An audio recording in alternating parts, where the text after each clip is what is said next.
Hello friend, अस्सलाम वालेकुम। Welcome to best JS tutorial. दोस्तों, आज मैं आपको स्पेशल इंटरपोलेशन एनालिसिस के बारे में बताऊंगा कि हम जीआईएस में किस तरह स्पेशल इंटरपोलेशन एनालिसिस करते हैं। तो सॉफ्टवेयर को ओपन करते हैं। दोस्तों, सबसे पहले हम प्रोसेसिंग पे जाते हैं, जियो प्रोसेसिंग पे जाते हैं और अपने वर्क प्लेस जो है वो चेंज करते हैं कि हमारा काम कहाँ पे सेव हो रहा है, इसको हम चेंज करते हैं। एनवायरनमेंट में जाते हैं, एनवायरनमेंट में वर्क प्लेस पे जाते हैं। वर्क स्पेस अगर हम देखें यहाँ पर बाय डिफ़ॉल्ट विंडो फोल्डर में जा रहा है, ये सेव हो रहा है, तो इसको हम यहाँ से चेंज कर सकते हैं।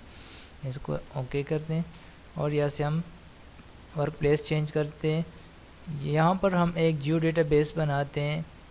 ये जियो डेटाबेस है, यहाँ पर हम जियो डेटाबेस बनाते हैं और इसको नेम देते हैं इंटरपोलेशन के नेम से इसको सेव करते हैं।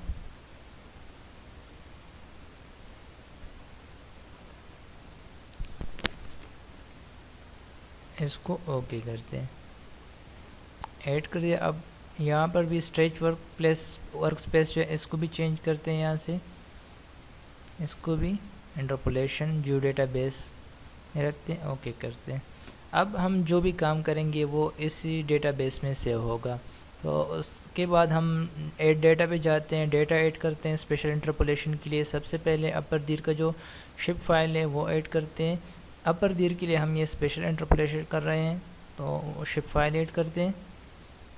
इसके बाद हम जाते हैं एक्स वाई डेटा जो है हमारे पास कुछ जीपीएस पॉइंट्स है वो हम ऐड करते हैं। यहाँ पर ये कुछ जीपीएस पॉइंट है। अब हम इस पे स्पेशल इंटरपोलेशन एनालिसिस करेंगे। तो उसके लिए जाते हैं आर्क टूल बॉक्स पे। आर्क टूल बॉक्स में हम स्पेशल एनालिस्ट टूल पे जाते हैं। स्पेशल एनालिस्ट टूल में हम इंटरपोलेशन टूल पे जाएंगे। इंटरपोलेशन टूल में हम IDW का जो टूल है इस पे हम क्लिक करेंगे और यहाँ पर हम इनपुट फीचर अपना जीपीएस का जो डेटा है वो डालेंगे यहाँ पर। और उसके बाद हमने एनवायरनमेंट पे जाना है।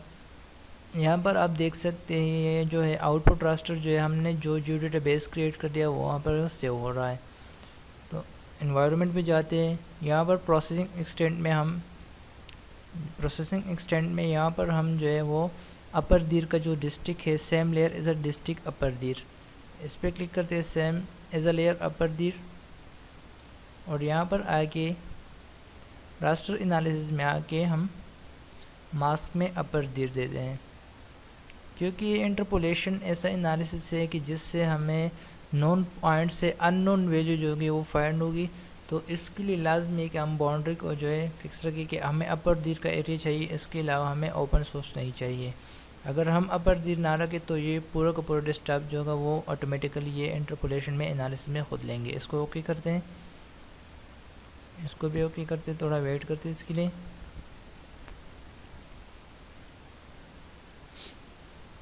IDW जो है वो हो गया। यहाँ से हम चेक करते हैं, इसको हॉलो करते हैं। ये आप देख सकते हैं ये इंटरपोलेशन एनालिसिस कंप्लीट हो गया यहाँ पर। तो इसकी प्रॉपर्टीज़ पे हम जाके इसको हम क्लासिफाई करते हैं 4 क्लासेस में। सिम्बोलॉजी में जाते हैं, क्लासीफाई में जाते हैं। यहाँ से हम क्लासेस जो हैं इसकी थोड़ी रिड्यूस करते हैं, 5 करते हैं, ओके करते हैं। और यहाँ से इसकी कलर भी चेंज करते हैं थोड़ा सा,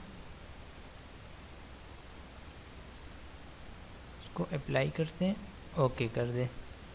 ये आप देख सकते हैं ये वैल्यू जो है ये वो रीजन है, या वैल्यू जो है जहाँ की वैल्यू ये वो रेंज है रेड कलर, इसकी जो रेंज है वो 1 से लेकर 170 इस यहाँ तक है।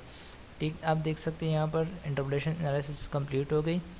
तो आप किसी भी पॉइंट डेटा के अननोन रीजन को फाइंड कर सकते हैं with the help of known point with special interpolation analysis. ये वीडियो आपको पसंद आए तो एक छोटा सा कमेंट्स करें और हमारे साथ कनेक्ट रहें, बहुत कुछ सीखने को मिलेगा। और अपने दोस्तों के साथ शेयर करें। Thank you.